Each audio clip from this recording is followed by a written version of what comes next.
दोस्तों, आज मैं एक पिता की हार्ट टचिंग स्टोरी आप लोगों से शेयर करूंगा। यह दिल को छू जाने वाली स्टोरी एक पिता के जज्बातों की कहानी है। इस कहानी से आप लोगों को बहुत कुछ सीखने को मिलेगा।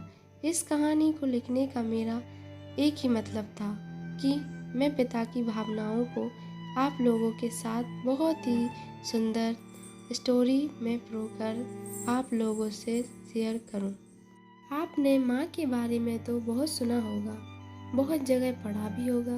माँ के लिए अच्छी अच्छी हिंदी कहानियाँ लिखी गई हैं, लेकिन पिता के बारे में बहुत कम ही लिखा गया है। तो दोस्तों, यह हार्ट टचिंग स्टोरी उन फादर्स को समर्पित है जो अपने परिवार के लिए जी जान से काम करते हैं, खुद की इच्छाओं को मारकर अपने बच्चों के सपनों को पूरा करते हैं। यह स्टोरी शुरू होती है जब मैं घर से गुस्से में बड़बड़ाते हुए निकल आया था और बस स्टैंड की तरफ आगे बढ़ने लगा।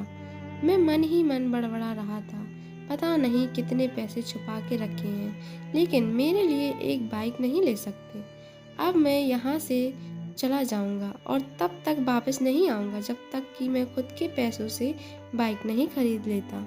इतना सोच ही रहा था, तभी मेरे पैर में मुझे कुछ चुभने का एहसास हुआ। नीचे देखा तो समझ आया कि जल्दबाजी में पापा के जूते पहन आया हूँ। उन जूतों में कील उभरी हुई थी जो मेरे पैर में बार बार घाव किए जा रही थी, लेकिन उस समय गुस्सा अधिक था तो मैं बड़बड़ाते हुए आगे बढ़ गया। एकाएक मुझे याद आया कि मैं पापा का पर्स भी साथ ले आया हूँ। मेरे खुरापाती दिमाग में एक ख्याल आया, क्यों ना आज पापा का पर्स चेक किया जाए, जिसे आज तक उन्होंने किसी को हाथ तक नहीं लगाने दिया था। पता नहीं कौन सा खजाना छुपाया है इस पर्स में जो किसी को हाथ नहीं लगाने देते। जब मैंने पापा का वह पुराना पर्स खोलकर देखा तो उसमें पैसे तो नहीं मिले, लेकिन पैसों की जगह पर एक डायरी रखी हुई। तब मैंने सोचा, ओह, तो यहाँ खजाना छुपा रखा है। मैं समझ रहा था कि यहाँ पापा ने लिखा होगा कि किससे कितने पैसे लेने हैं और किसको कितने पैसे दिए हैं, लेकिन मैं गलत था। जब मैंने उस छोटी सी डायरी का पहला पेज खोलकर देखा तो वहाँ पर जो लिखा था वह थोड़ा सीरियस कर देने वाला था। डायरी में जो लिखा था उसे पढ़ने के बाद मेरे चेहरे पर जो एक्सप्रेशन थे वह गायब हो चुके, क्योंकि डायरी में वैसा कुछ नहीं था जैसा मैं सोच रहा था। वहाँ पर उन पैसों का हिसाब लिखा हुआ था जो अलग अलग कामों के लिए अलग अलग लोगों से उधार लिए गए थे। उस लिस्ट में कंप्यूटर के नाम पर भी पैसे लिए गए थे। कुछ यूं लिखा था, 50,000 बेटे के कंप्यूटर के लिए।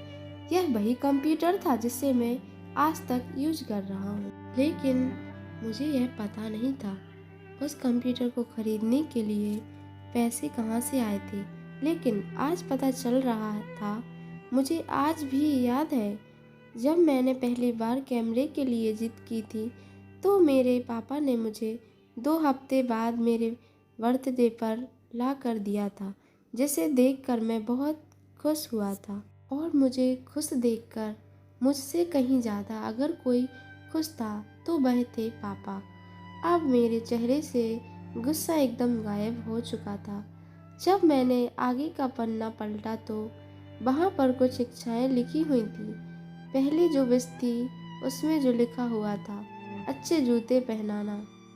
यह बात मेरी कुछ समझ नहीं। तभी मेरा पाँव अचानक सड़क पर भरे हुए पानी पर जा पड़ा और तभी मेरे पाँव में कुछ गीलेपन होने का एहसास हुआ। जब मैंने जूता उतार कर देखा तो उसका तला टूटा हुआ था। यह देखकर मुझे डायरी में लिखी बात याद आ गई।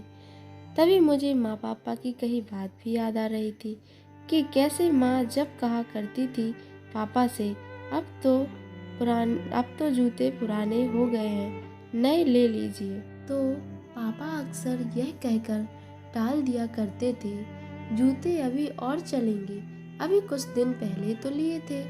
मुझे आज समझ आ रहा था कि कितने दिन और चलेंगे।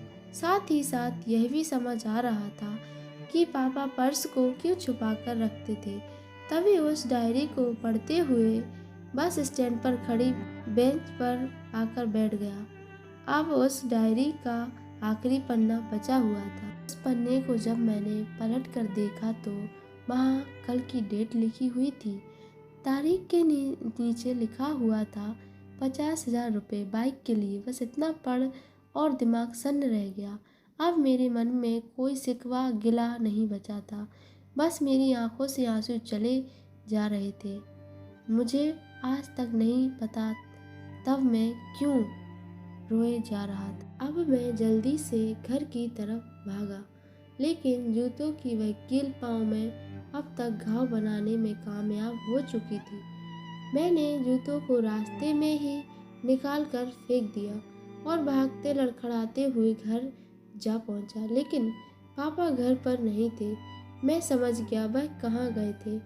मैं सीधा पास वाली बाइक एजेंसी की तरफ भागा। पता नहीं आज कहाँ से इतनी ताकत आ गई थी कि मैं भागते हुए थक नहीं रहा था, और वह भी बिना जूते के नंगे पैर। जैसे तैसे मैं बाइक एजेंसी पर पहुंचा। पापा वहीं थे। मैंने पापा को दौड़कर गले लगा लिया और मेरी आंखों से आंसू रुकने का नाम ही नहीं ले रहे थे। पापा को समझ नहीं आ पा रहा था आखिर हो क्या रहा है, मैं क्यों रो रहा हूँ। मैंने पापा से कहा, पापा मुझे मोटरसाइकिल नहीं चाहिए, आप अपने लिए जूते ले लीजिए। अब आज से मैं जो भी करूँगा अपनी मेहनत से अपने बलबूते पर पढ़ कर करूँगा। दोस्तों, बस इतनी सी थी ये कहानी। हार्ट टचिंग स्टोरी लिखते हुए आज मेरी भी आंखें नम हुई हैं। मैं आज आपसे कहना चाहूँगा, ठीक ऐसे ही होते हैं हमारे पिता। हम अक्सर देखते हैं कि हम अपनी माँ से हर बात शेयर करते हैं और माँ भी इसके बदले में हमें बहुत प्यार देती है। लेकिन एक शख्स ऐसा भी होता है जो हमें छुपकर प्यार करता है, वह होते हैं हमारे पिता। यह परिवार में एकमात्र ऐसा व्यक्ति होता है जो अपने बच्चों से उन्हें बिना जताए छिपा कर प्यार करता है, खुद की इच्छाओं को मारकर बच्चों के लिए सपने देखता है और उनकी खुशी में ही खुश हो जाता है। मुझे नहीं पता कि आप अपने पेरेंट्स की इज्जत करते हो या नहीं, लेकिन अगर आपके पास पेरेंट्स हैं तो आप बहुत ही खुशनसीब हो, क्योंकि इस दुनिया में बहुत से लोगों को तो पेरेंट्स का प्यार भी नहीं नसीब होता। अंत में मैं यही कहना चाहूँगा कि माँ बाप की भावनाओं का सम्मान करें। मेरा इस पोस्ट को लिखने का मकसद यही था कि मैं आपको बाप की फीलिंग्स से रूबरू कराऊं, क्योंकि माँ के बारे में लेखकों ने बहुत कुछ लिखा है, लेकिन बाप के ऊपर कोई नहीं लिखता। इस कहानी को लिखने के लिए मुझे अच्छी खासी मेहनत करनी पड़ती। अगर आपको ज़रा भी यह heart touching story in Hindi पसंद आई है तो नीचे सब्सक्राइब करें और अपने दोस्तों के साथ सोशल मीडिया पर शेयर करना ना भूलें। धन्यवाद।